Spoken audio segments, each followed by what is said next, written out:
So hello folks, and can you find the area of the semicircle, two semicircles? I found this question on Instagram, Think and Solve channel, and now we have to find the area of the two circles. What you are given is a right angle triangle, and the two sides are diameter for the two semicircles respectively. Now we have the hypotenuse of the right angle triangle, which is 8 centimeters, and now we will find the area of the two circles.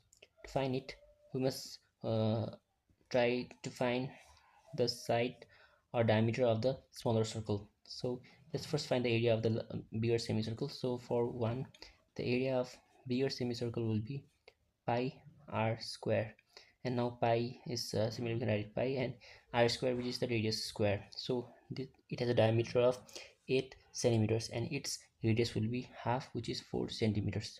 So pi into 4 square is equal to 16 pi square cm. So this is the area of the bigger square. Now for the smaller square, we must find its diameter. For it, let's use trigonometry. So the angle is 30 degrees, and in front of the angle we always have the perpendicular, and here we have the hypotenuse.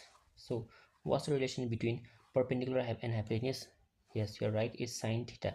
So sine theta is equal to perpendicular by hypotenuse. What's the theta? Theta is the angle which we have is 30 degrees.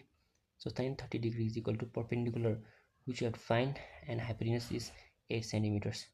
So we know that sine 30 is 1 by 2 or 0.5 and p by 8.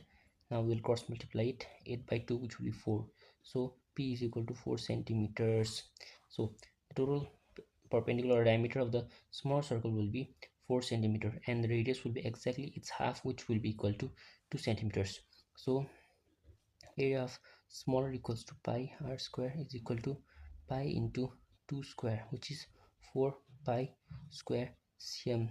Now area total is equal to, well, 8 both the areas, which is 16 pi plus 4 pi square cm, and finally the answer will be 20 pi square cm. And that's the video. I hope you like it, and if you have any doubt or queries below, then please comment down, and don't forget to like, share and subscribe. Thank you.